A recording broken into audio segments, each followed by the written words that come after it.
Damon, many congratulations, 3-1 victory. Just sum up to us your emotions after that. Yeah, a bit disappointing. I didn't hit the double 12. That was all. Yeah, disappointed the crowd, disappointed myself, disappointed them. 60 grand here and there. But nah, look, at the end of the day, it was all about the win. But yeah, I was very frustrated. Oh, 60 grand. Nah, look, got the win, and that was the most important. I felt like I was a bit of the underdog in the game and leading up to it, but yeah, it would have been nice just to top it off with that double 12. What an egg! Yeah. I don't want to mention it again, but obviously 1 dart away. All right, go on then, mention it if you want, mate. You go right ahead. Anyway, we have Acroliba. Did it feel good when it left the hand? Yeah, mate. I felt like I was in a zone. Things were happening, and just all the talk, and obviously Christian Kist hit it, and I felt like he obviously didn't even know what was happening, what it meant. And then there was talk about it and all that, and when I was in the practice room for the last few days, and just going, all I was doing was chucking at 20s at one point, going, yeah, I can hit a 9-darter. Oh, just imagine that, rah, just a free 60 grand in the pocket. Oh, yes, I can buy a Rolex for a change. Anyway, I have to stick to my sundial. What is the time today? Anyway, yeah, it's a good 11:30, isn't it? Yeah. Connor spoke previously about practicing with you on the scaling system and stuff like that. Is there any added pressure playing someone that you practice with so much? Yes and no. I've been in these situations plenty of times. My whole DPA Australian tour, it's all my mates. I'm playing all my mates all the time, so I know what it's about. And obviously I put a post out there and, people jump on the bandwagon, don't they? Oh, he's written this and he's scared and...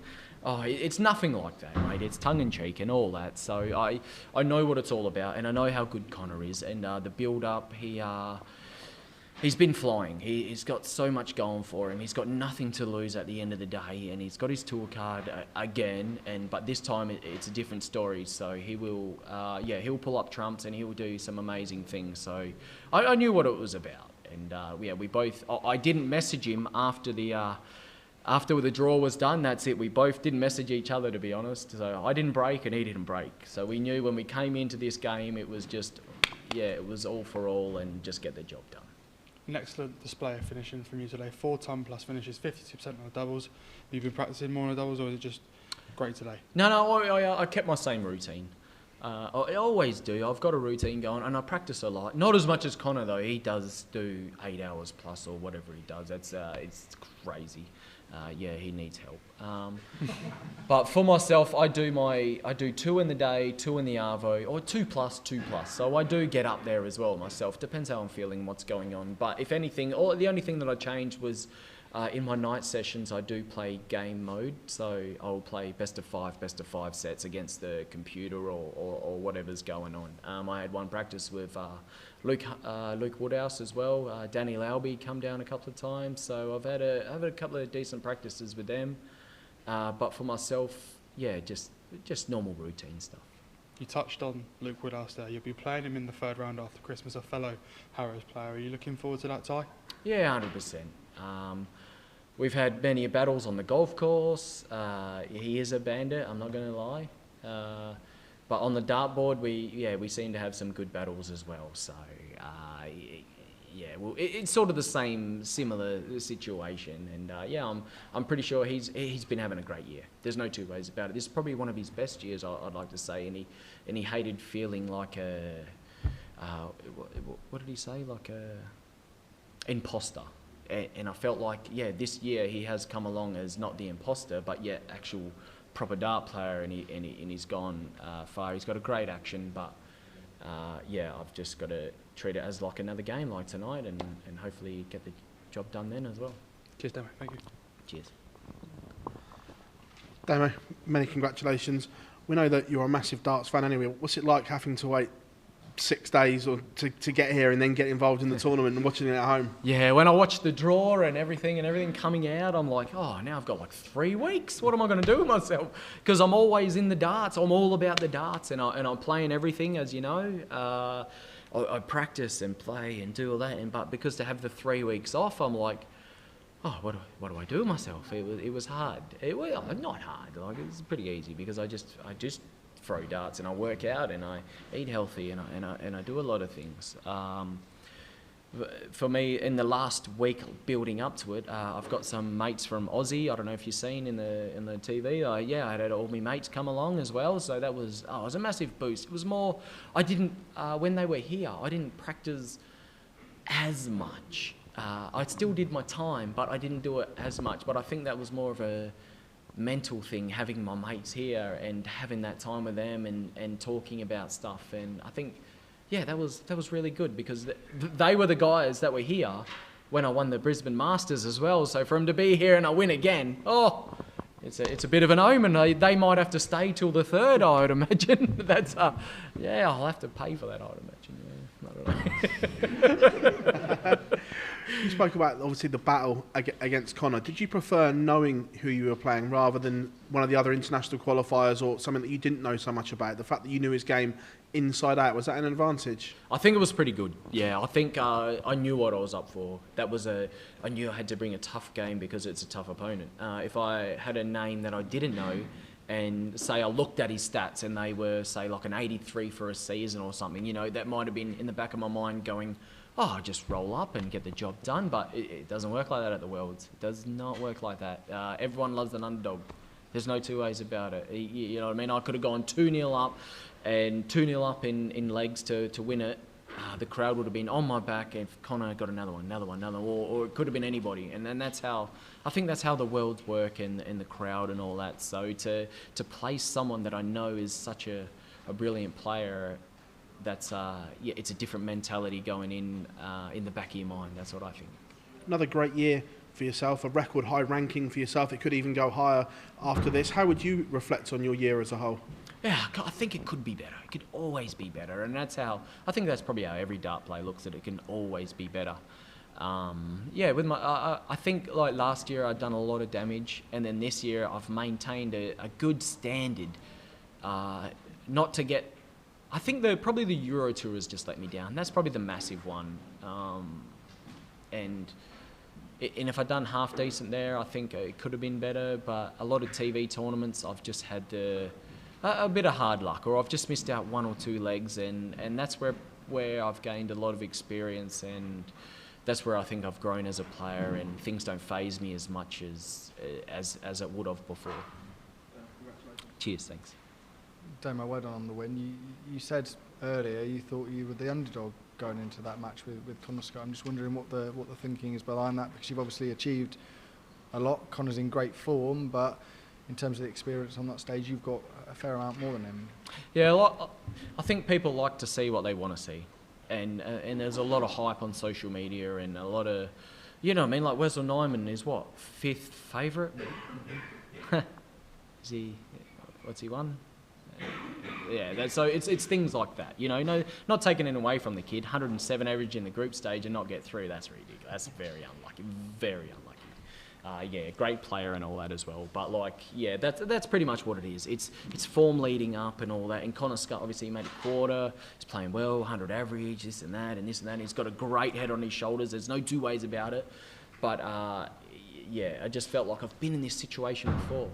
It's like the me and Josh Rock thing, and the opposite times it was me against Cullen. Like Cullen was the underdog against me, but yet he was a higher ranked player, and sure enough, he beat me a lot of times as well, and it just showed. So it feels like that situation, and that's how I felt tonight. And I knew I had to just bring my game, but yet try and own the stage, and very fortunate to get the win. Obviously tonight, Luke Littler took quite a lot of the limelight, as you would expect. What was it like, sort of following his match, and did you feel any? How did the crowd feel compared to what it's felt before after following Luke? Yeah, I didn't feel any different tonight. I probably did expect going, I'm following Luke Littler. He's probably going to average about 116. I'm just going to go in there, and half the crowd's probably left. Because they don't want to see bad darts. I don't know.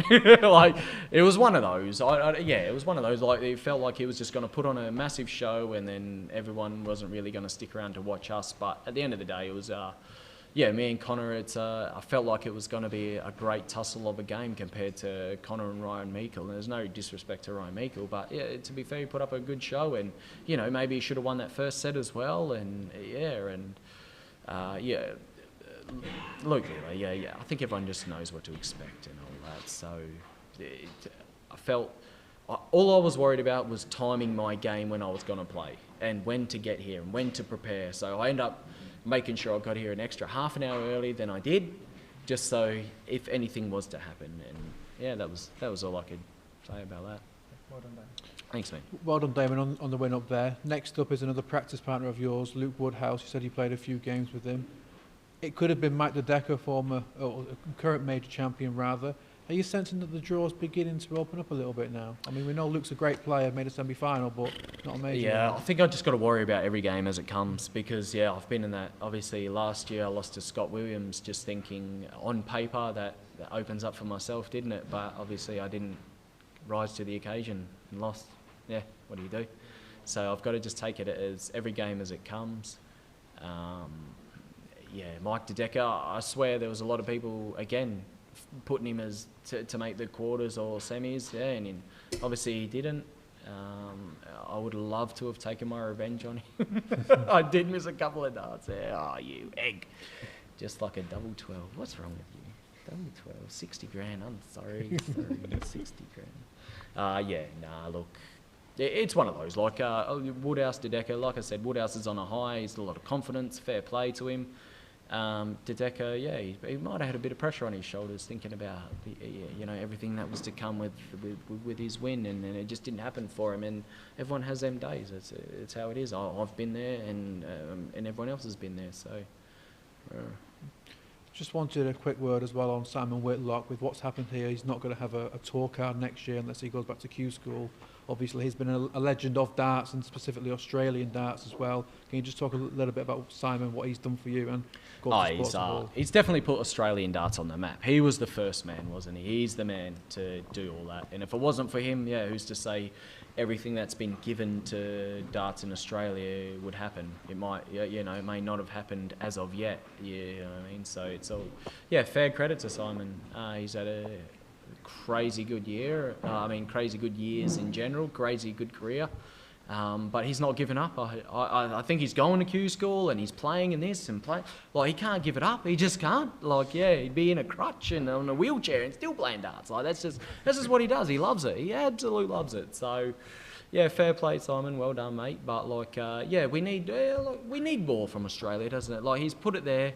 Now it's up to Australian darts, and now obviously I was seeing the other day that PDC have invested in like a Premier League, and oh man, this is only great for us. So we need these people to pull through now. This is it. Like, you know what I mean? Like, this feels like a massive lifeline, and if it doesn't pay off, then, you know, we may never see something this massive again. So it's up to the people. It's up to people of Australia to like go ahead and watch it, and yeah, it's such a massive lifeline. Brilliant, David. Thank you. Cheers, thanks.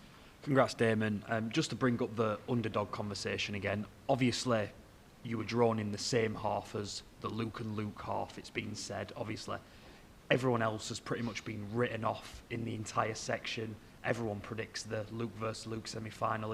Is that something you read into, and how does that make you feel? No, it doesn't bother me too much, mate. I know what I can do, and I've done it before. So, all I can, yeah, just like I said, one game at a time. And if I come up against a Luke, or I don't even know which one I've got. I've got one of them anyway. Yeah, yeah, and then it happens. I'll just stick to my game, and hopefully I get in that zone and smash it up like I can. You're obviously one of very few players to go onto a PDC televised stage and beat Luke Littler. In my opinion, probably the game of the season so far. Does that give you an edge going into this that maybe other people aren't looking at? Well, I don't know. I think people like to stick to their game, and when it happens, yeah, there's a lot of players that can beat a lot of players, isn't there? There's no one. How many players would average over 110 on a pro tour or whatever? And as soon as they feel comfortable on stage, whether it's Ali Pali or any other stage, yeah, they can do it. They get that comfort zone. It's going to happen, and there's nothing you can do about it, is it? Like, there's no reason that Connor Scutt tonight probably could average 120. You know, he's probably done it before. Yeah, so it's just timing, and everyone's trying to get up there and do their best darts at the best. Yeah, they're not going up there trying to play their B game, are they? You know what I mean? They're trying to hit 9 darters and give 60 grand. 60 grand. Yeah, they're trying to do that, you know what I mean? And it hasn't happened, obviously, for everybody. They're just trying to do it. And is there some clause on this 60 grand about, like, how many times I get hits or not? Or is there? Yeah, but, like, wow, you're a real piece of work, Dave. Real piece of work.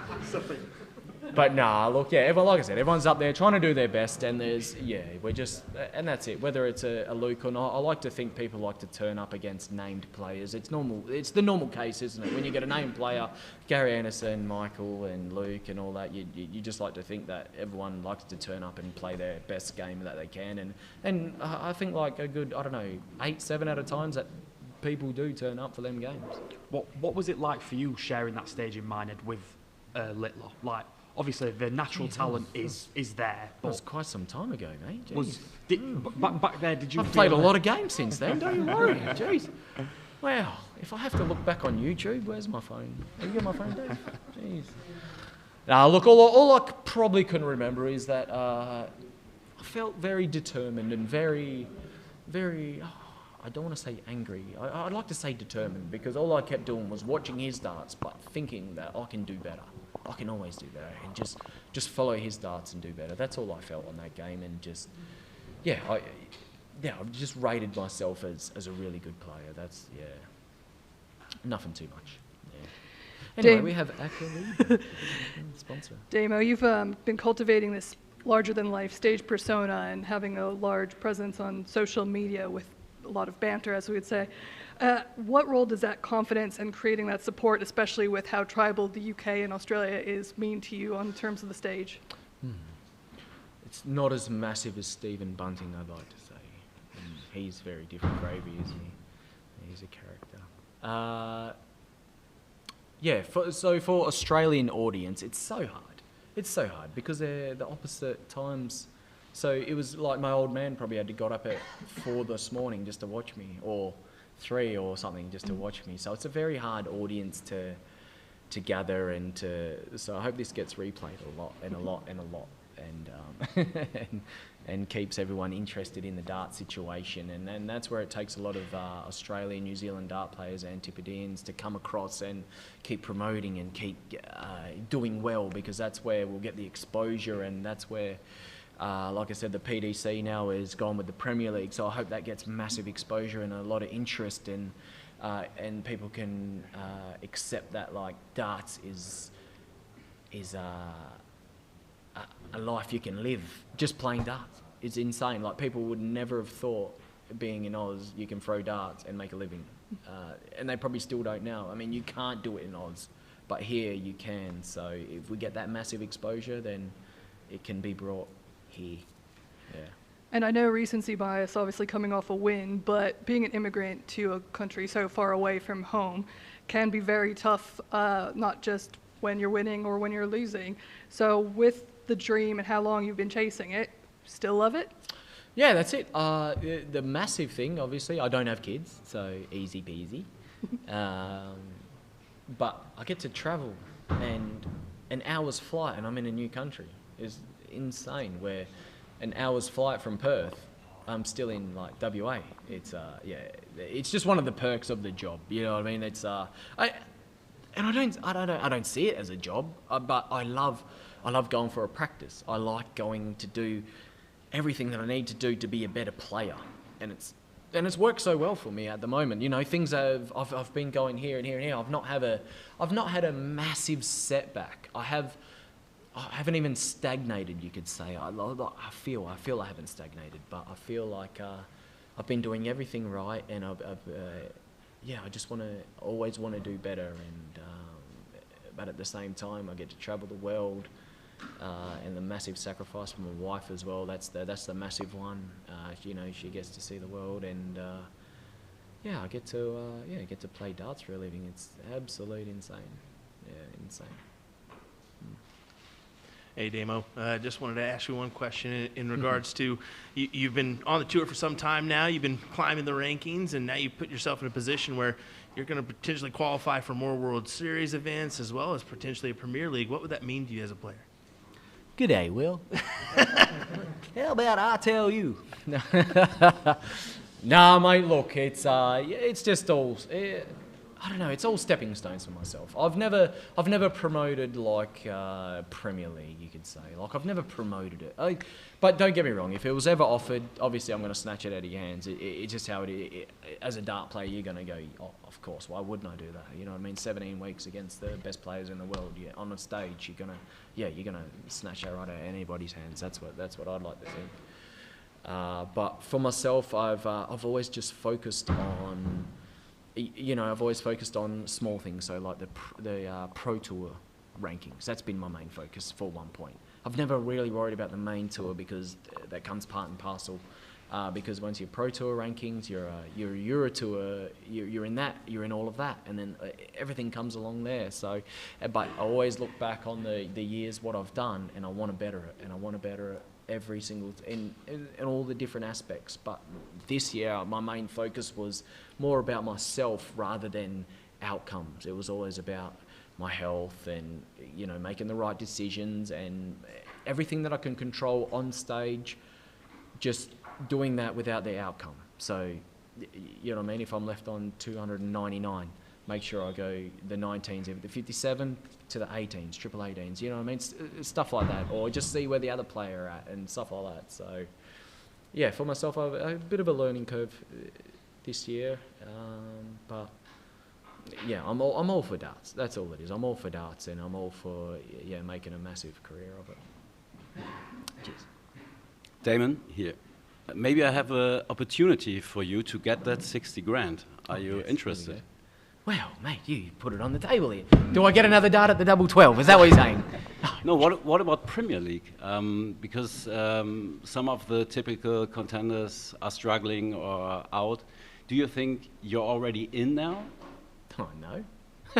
So what are your thoughts on your chances? The thing is, I think I have to do something good. I think in the world, right? So I'd like to think that I'd have to get to say, I'd like the quarters for a good talk, and the semis would be pretty close to being there. I'd like to think, but at the end of the day, like they say, it's the Premier League is it's an exhibition show, isn't it?